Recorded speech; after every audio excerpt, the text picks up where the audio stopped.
I am Kathy Binner, and I'm filling in for Debbie Marks today. This is Debbie's group called Fireside Chat with Debbie Marks, and she will select someone out of the audience ahead of time. We don't put you on the hot seat at the last minute. We do let you know that you're going to be on the hot seat. And she chooses someone out of the audience each month to interview so that you can get to know this particular member a little better. So today we are interviewing Cheri Dotterer. So Cheri, welcome. I'm glad you're here. Hi, great to be here. Welcome, Cheri. Thank you, Sally. Cheri actually, Cheri, I hope you guys can't hear my lawn guy outside. I can hear him on my end. I don't know if you can hear him on yours. Can you hear my lawn guy out there running? Good. I hear our lawn guy. Okay. Anyway, I know it probably will pick up in the recording a little bit. So anyway, I apologize for that. Once I introduce Cheri, then I can put myself on mute so you won't be able to hear him, but he's just finishing up. Anyway, Cheri actually has a topic called dysgraphia. And I'll admit my ignorance. I had no idea what dysgraphia was, nor did I know that there was a person such as Cheri that could actually educate not only me, but also teachers and students and school boards around the country. And so, Cheri, I want you to give us just a little bit of a brief background as to how you ended up picking this as kind of your topic or your hot button. This is the one item that you want to talk about. How did you get started doing that? How did I get started doing this? I believe it was the question from one of my parents that said, how can my child read and not be able to write? And I went, I don't know. So I really was trying to distinguish the difference with and differentiate some of the diagnoses that go along with it. My background is occupational therapy. So was a related service provider in the school system. And one of my contracts was a cyber environment. So I went to where the kids went to school, which happened to be in their home. So I got to meet parents along the way over the last 10 years that really were engaged in what was going on with their child's education, a lot more so than you can be as a traditional brick and mortar environment. Well, this mother kept saying he can read above grade level. Now we're talking an elementary student who was probably reading 10th and 11th grade work. And she was getting a little bit concerned that he was starting to read stuff that he wasn't supposed to be reading. And he could understand it, but yet he couldn't understand it. So he could intellectually understand it, but some of the topics that she was finding that he was finding in the world of internet were not quite the best topics for a young child. Let's just put it that way. So nothing bad and nothing X-rated, but still topics that even in like biology class that probably weren't the topic for a young child to be reading about. So anyway, I said to him, I don't know why this child can read and not be able to write. So I had to take a step back and probably ignored her for a year or two because I was still trying to figure out what my role was in the situation. So I kind of took a step back and kind of pondered it for several years before I even approached answering it. And when I got to the point of being able to approach it and answer it, I really went, oh, different neurological pathway. Reading is a sensory pathway. That means it's going in. So I don't know how many of you have small children around, but we talk about sensory play a lot in the environment in education. So sensory play is all those things that you can do with your hands that involve stuff, artwork and walking on grass and different textures and stuff, and getting your body and your system used to different environments. Well, writing is a motor process. That's actually taking what you've brought in and then having to put something back out, just as oral speech is. So right now I'm doing oral expression, where down otherwise it would be written expression. So one of the things that I realized was we have or sensory oral, I mean sensory reading, motor oral, motor written. But what was the difference between a typical reading and an atypical reading, which is what most people Mhm. have heard of, and that's dyslexia. That's what But I was going to ask, was what was the difference between dyslexia and dysgraphia?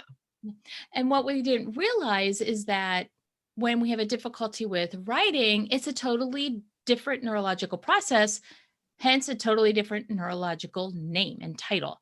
So dyslexia, dysgraphia, and then the third one is difficulty with math, which is dyscalculia, Okay. are each developmental delays. And many times, 90% of the time, there's also another medical diagnosis that goes along with it. A lot of times it's ADHD. There Okay. are some that have autism, but if it's just a true dyslexia, dysgraphia, dyscalculia, you may find that over time, your system kind of catches up to it because it's a developmental delay. It's not a true neurological condition that's going to be long standing, which I will tell you is kind of contraindicated or kind of contradictory to what a lot of the Dyslexia Association people say. So I could get kickback for that. But if it's a true neurological, I mean, if it's a true dyslexia, dysgraphia, dyscalculia, the neurological condition that goes along that might be comorbidly along with it is the thing that's preventing the reading from getting to the point where it is a typical normal reading process. Now, is there different levels or different types of dysgraphia? Well, that's funny that you should ask that. Well, when I was trying to really go into this, one of the things that the Dyslexia Association said was, well, you can have visual spatial issues, which is being able to identify symbols and shapes like letters and numbers and things like that. And you can have this clumsiness that often goes along with kids that have sensory processing disorder. And then you could have dyslexic dysgraphia. And I was like, I don't understand. I didn't understand the definition. So I had to kept digging deeper. And as I kept digging deeper, I really aligned it with a sensory processing approach. And I came up with 6 different types. Okay. So I had the visual spatial, which I mentioned. We have a motor, which I mentioned. Then we have memory.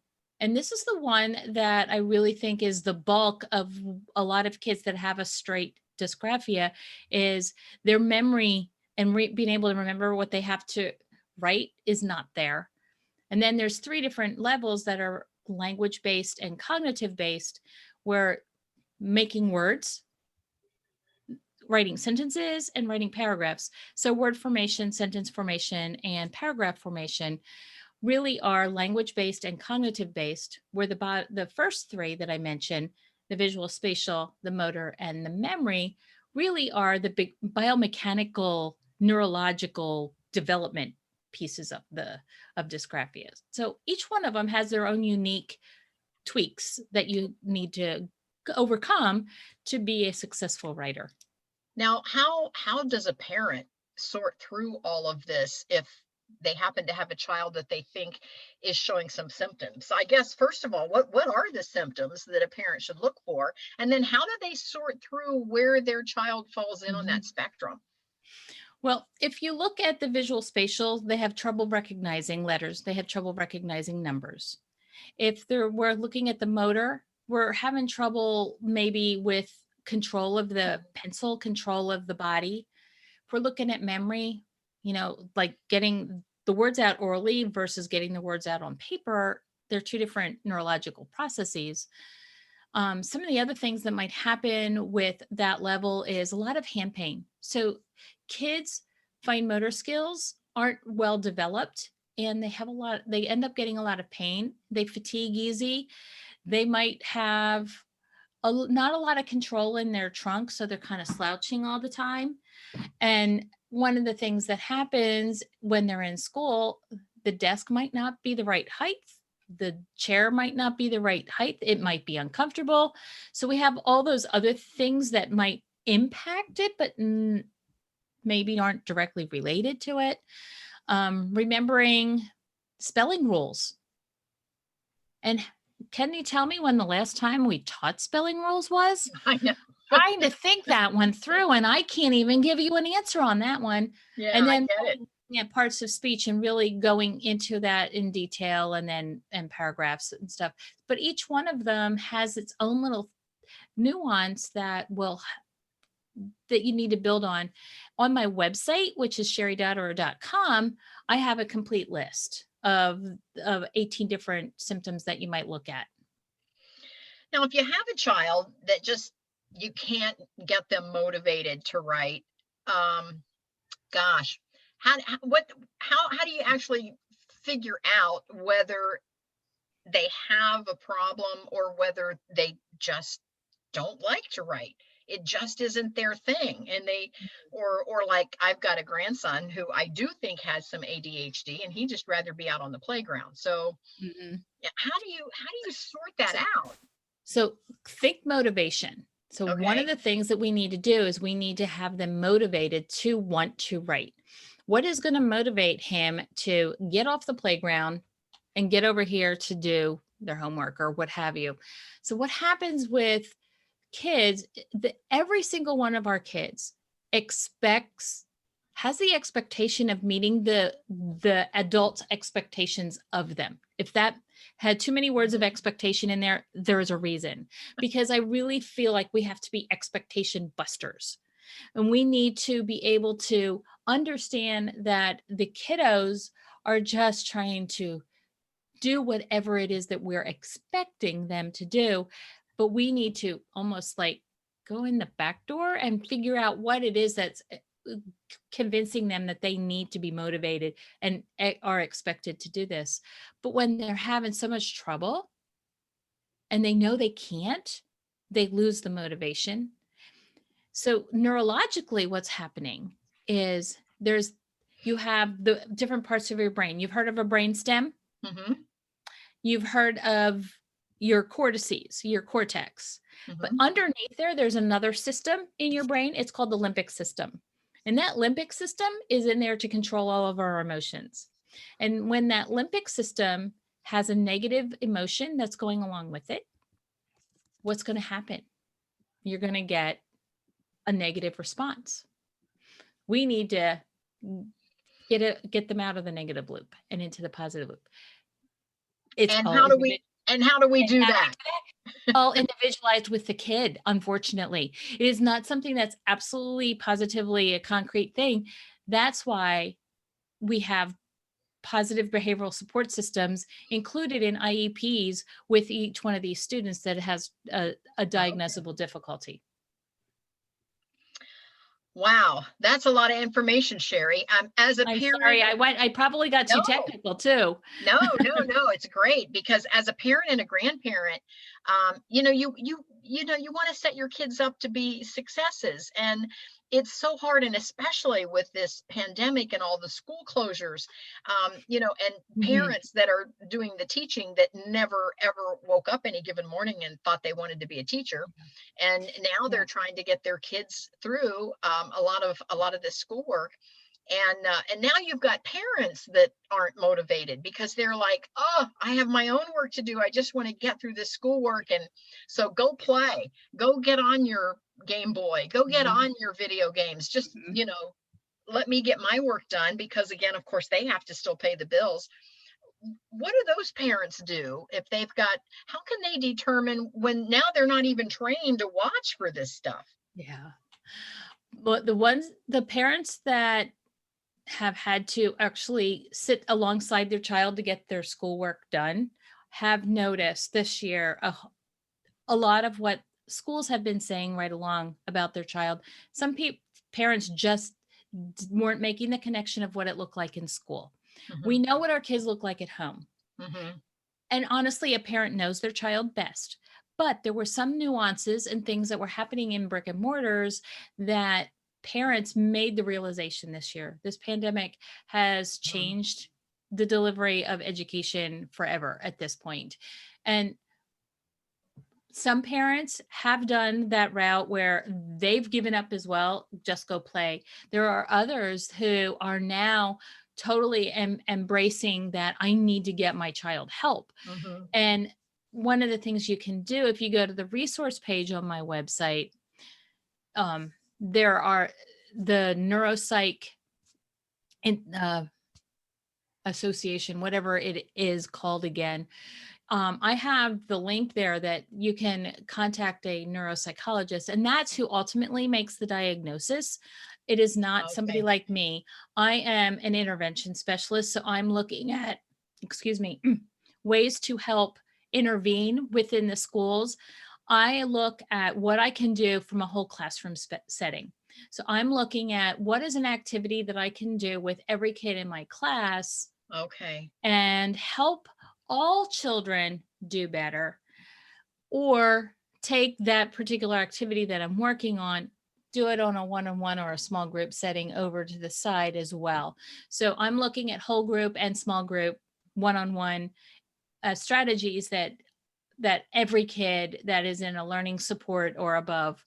Now, my strategies don't fit too well with a life skills class, which are really those kids that have multiple disabilities, Okay. that maybe are nonverbal and really are having a lot more difficulty. Those kiddos don't necessarily fit the model of where my program goes, but my program is really made for learning support all the way through general ed. So now, how do you get yourself in front of these classrooms? I mean, how would teachers know about you to get you in a brick and mortar classroom? Um, right now, they can call me up and then we have a consultation. Um, I have that on my website Okay. under the parents page, Okay. and they get a Calendly link. I know that you know what the Calendly link means, but maybe not everybody does. Basically, it's a calendar service that I have set up when I would be available to have conversations with you. I offer 15 minutes for free, which is not a lot, but it's enough to give me an idea whether this is going to be a fit for me, or is it going to be something that somebody else needs to work on, and make referrals to somebody else. I do go wherever I need to go as far as professional development in the country to create workshops. Okay. So school districts can call me to do a workshop. So it might be a professional development before school in the morning. It might be an all day event. And they all really are connecting with me the same way in that 15-minute consultation. And if we need to go further or deeper, we have Mhm. follow-up calls. Now, another side of the coin, and you and I talked about this the other day, Cheri, is that a lot of the parents that are homeschooling, they don't even know that some of these resources exist. So Mhm. again, would their way to connect you be the same? And how would Yes. they Yeah. know you're even out there? I mean, how are you putting yourself out there that folks even, because I never even heard of dysgraphia until I met you. And so how do parents that are now homeschooling, now teachers of course may have heard of it in passing because of their educational background Mhm. in teaching, so they're looking for signs that a child might be having some struggles so that they can get them the right help and the right tools. But for a parent, how would they even know you were out there, Cheri? How would they find you? A lot of people are finding me on Facebook. Okay. My page is Dotterer Educational Consulting. They can find me on my website, which is my name, cheridotterer.com. The but I'm everywhere. I am on Facebook. Okay. I'm on Instagram. I'm on Twitter. I'm on Okay. LinkedIn. Where else am I? I have an account on TikTok, but I never go on TikTok. The other one that is brand new and absolutely amazing, and I'm finding many homeschool moms and companies on there, is Clubhouse. Yes. So you can find me on Clubhouse a lot these days. So those basic social media platforms, you can find me. I would say that of all of them, Twitter's my least favorite. So if you're gonna look Okay. for me on Twitter, that's probably my least favorite. My go-to is LinkedIn and Facebook. Okay. So Cheri, I know you personally, so I know that you've published a book. Mhm. Tell us your journey in publishing a book from, what were you thinking when you first started that you thought Yeah. you might like to publish a book? How did you even decide to do that? I would be so intimidated to write on a subject like that and publish a book where I knew, that folks would be reading it. Mhm.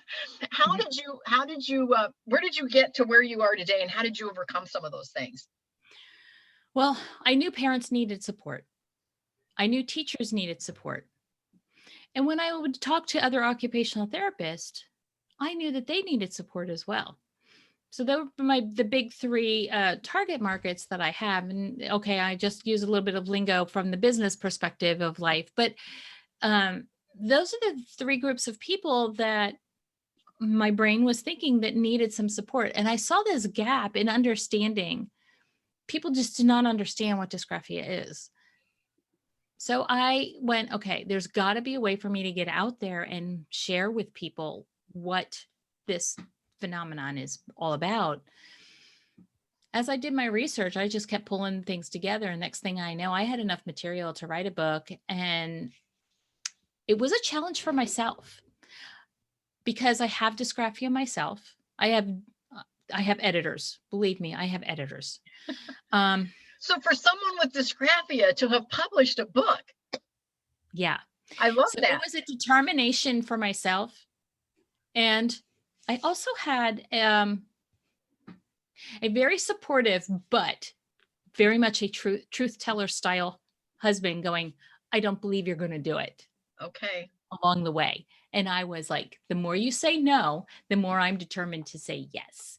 So he did encourage me kind of in that reverse psychology because he kept saying, you're not going to do this. But definitely he was supporting me in that fashion, if that makes any sense. Well, because he knew what would motivate you. Hmm. Yeah. He knew what would motivate me.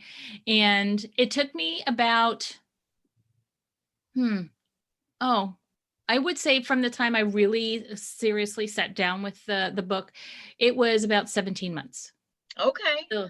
till the book went from ideation to implementation. As our coach, Carrie Oberbrunner, always says. Cheri, that's remarkable. I admire you so much for pushing through and getting that done. There's a lot of folks that are going to be listening to this call, listening to the replay of this call. This fireside chat with Debbie Marks, of course, is very entrepreneurial. A lot of the folks that are in this group are in different stages of Okay.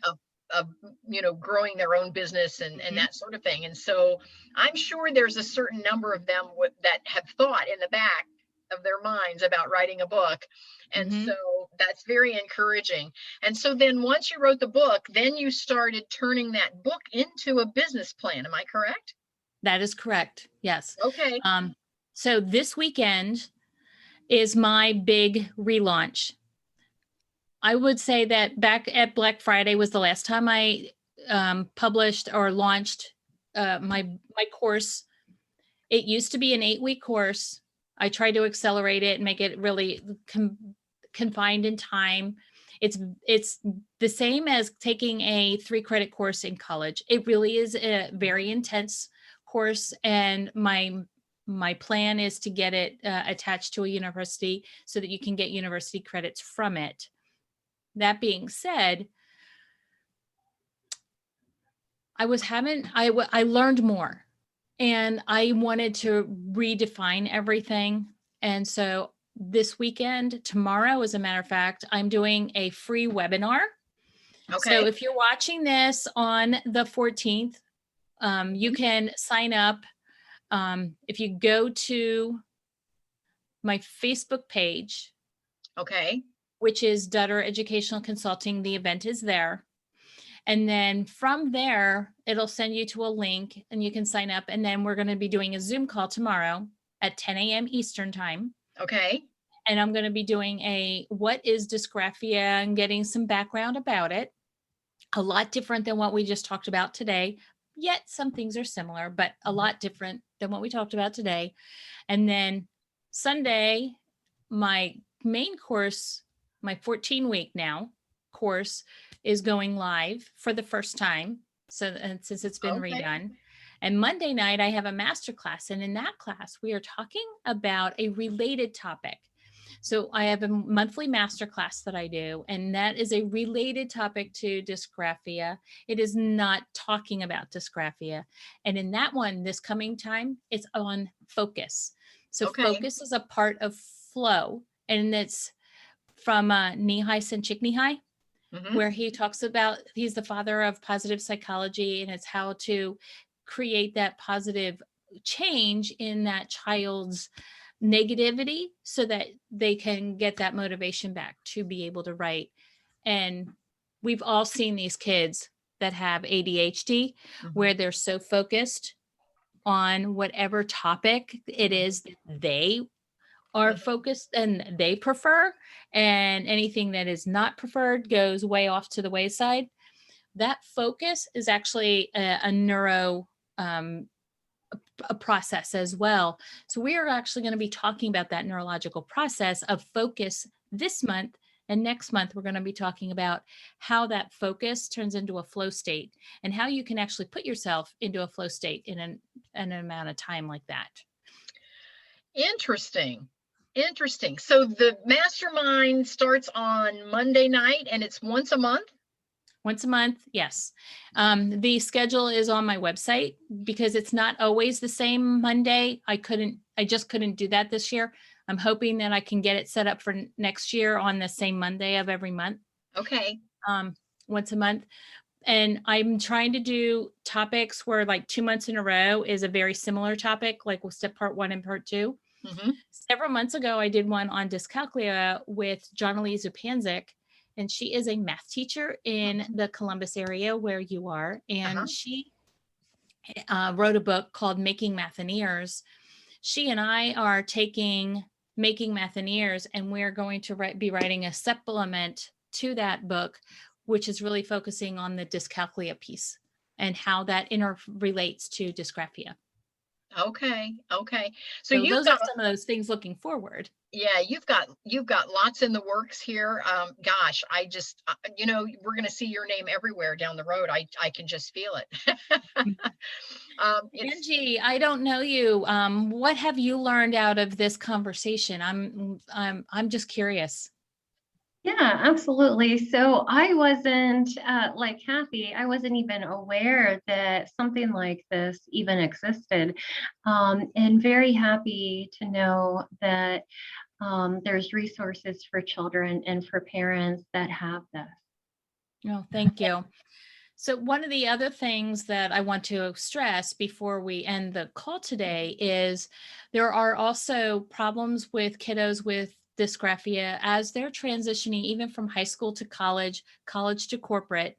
And I would say that that's where my capacity hit its match, is when I was really trying to be creatively writing. That's when I hit this wall of, oh my gosh, I can't do this anymore. I've got to admit, I was fired from several jobs because I didn't put the documentation down on paper the way they wanted it to look. So I struggled with that part of speech. So when we talk about paragraphs, we have like creative writing, we have technical writing, we have content writing, we have all these different styles of writing. And if it wasn't the style that was expected, I was running into difficulty. So I'm also working with some colleges about doing workshops for the teachers so they understand the disability as well. Now, how old were you when you realized that there was such a thing as dysgraphia? And then how old were you when you realized that you had dysgraphia? So part 1 of that is I only learned the word dysgraphia when I was in college to be an occupational therapist, which was in the early 90s, which was after getting 1 bachelor's degree. So I had gone back to school and I got a 2nd bachelor's degree. And when I figured out and really discovered the delineation of what it really meant from a school perspective, and I figured out it was when I was writing this. Okay. And so it really, like getting and diving deep into it and really understanding some of the nuances that are behind handwriting is when I really discovered it. I used to work for a handwriting curriculum, Mhm. and what I found, and when I look at different handwriting curriculums, I wasn't going to do that again because there was plenty out there, and all of them are good. So don't say that one is better than the other. All handwriting curriculums are good, but you need to teach them. So one of the things that I will tell everybody is you need to teach a child how to make their letters. You can't think that they're going to learn it by osmosis and try to trace the letters. You have to say the B starts at the top line, goes to the bottom line. You need to make your circle to the right, kind of a conversation, and talk the letter out, because they will find their own ways to create it and it won't be proportionately correct. Yeah, I noticed some of that in my grandson. He's 9, and I noticed that when he makes his letters, sometimes he makes them totally opposite the way I was taught to make them.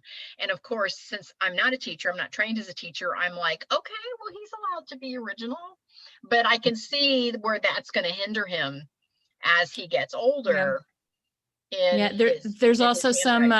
there's also some research that says we always have to start letters at the top.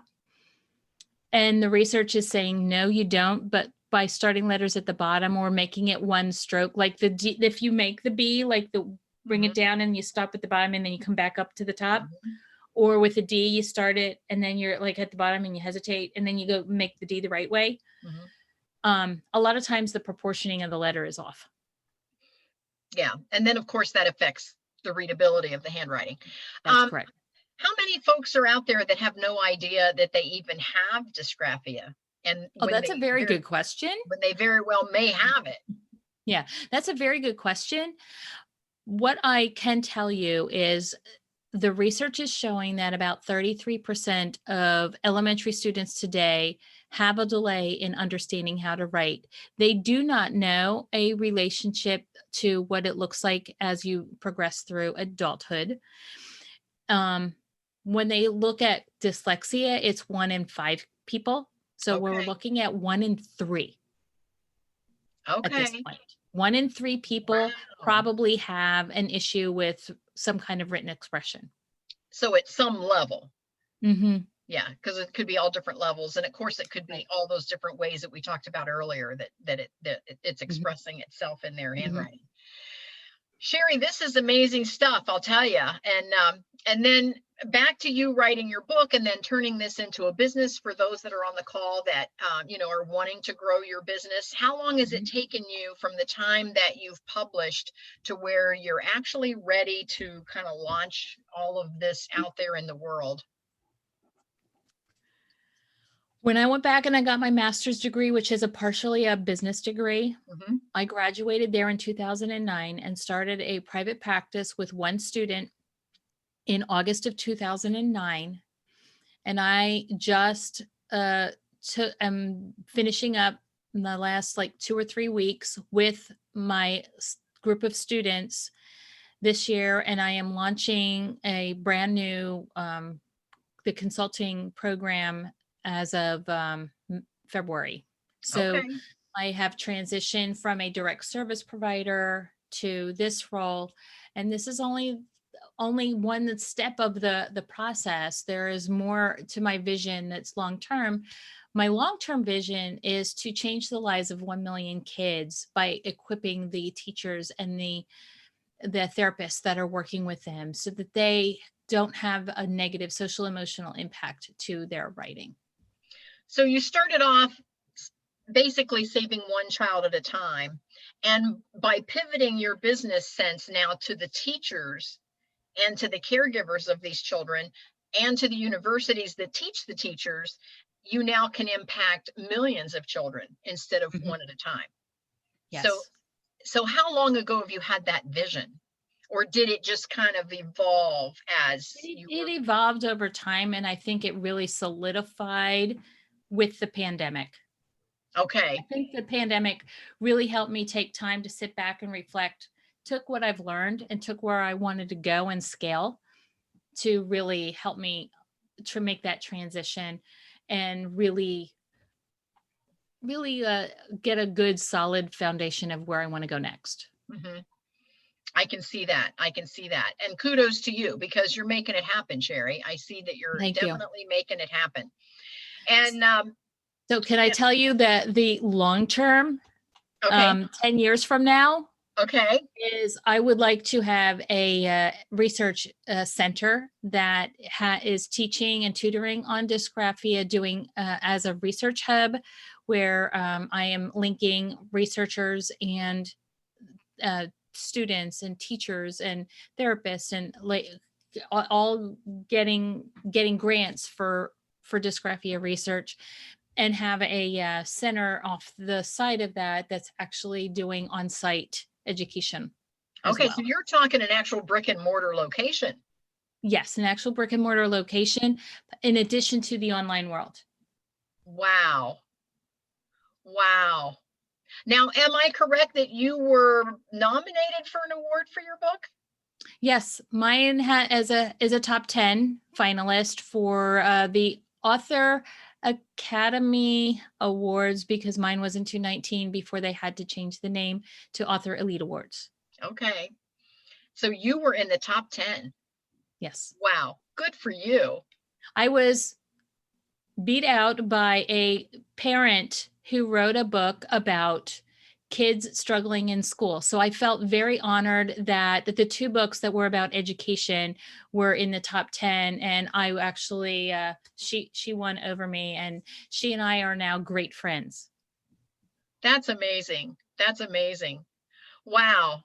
Okay. Well, you definitely inspire all of us, not only to learn more, but to also pursue our own passions and to go ahead and get it done, get it launched. I want to open it up for questions. We've got Sally and Angie on the call with us. Do you have any questions for Cheri? Nope. Well, thank you, Sally. I hope you're doing okay over there.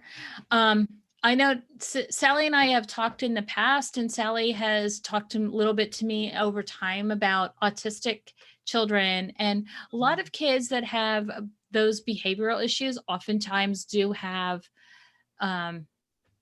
dysgraphia that goes alongside of it and adds to that whole negative impact that's going on with the autism. So a lot of kids that she talks about with some of her travel stuff and the autistic travel, kids do struggle with it.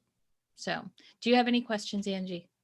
I did. What was your website again? It's my name. It's cheri.com. That's spelled CheriDotterer.com. Okay. Okay, great. So, Very and my book is behind me too, Handwriting, Brain Body Disconnect. And it was published in March of 19. Now the mastermind on Monday, is that a paid mastermind that you're doing, or is that free? The masterclass is a small fee. It's $47 for every class that they take. Okay. And one thing about my course is I'm going to be opening it up to homeschool moms or parents, and they can audit the course so that they're not paying the full price. They're not going to get group coaching. They can just take the videos that go along with it. And there's 9 or 10 modules that have videos. I know there's 10 modules, but I don't think all of them have videos in them. And I have 11 hours of free bonus videos for people. 11 hours of material that I've taken over the last 2 years that I just threw in. So if you're homeschooling your kids and this is information that kind of resonated with you because you're thinking there might be a possibility in your family, this would be great information. And yes. they can find that on your website at cheri.com. Yep. If they click the green button at the top right, they'll get information about the course.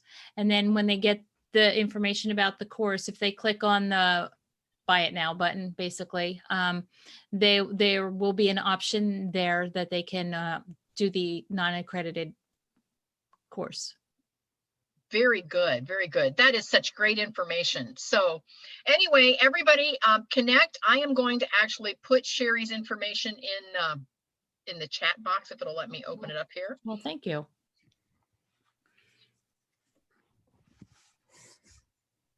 So that is in the chat. And of course I misspelled. Let me go back. My fingers are too slow there. Okay, so cheri.dotterer.com. So that is in the chat. So if anybody wants any more additional information for Cheri, you can simply contact her through her website, cheri.dotterer.com. Cheri, thank you so much for coming on today. You're welcome. And if they want anything free, if they need to share something with their school, there's a bunch of free resources on the website. Perfect. Perfect. Cheri, you're just a resource of information. I love it. Thank you so much for being on the Fireside Chat today. Well, and stay tuned. And again, it's going to be on the second Friday of every month at 1 p.m. And next month, I'm not sure who Debbie has on the hot seat, but I'm sure it's someone interesting. So stay tuned and watch for us next month. Thank you for having me, Kathy. Yes, thank you for joining It us. was nice to meet you, Sally. It was good to talk with you again. Yes. Good to meet you, Angie. Yes, and Angie and Sally, thank you so much for being with us today. You're welcome. All right, we'll see everyone later. Okay. So long. Bye. Bye.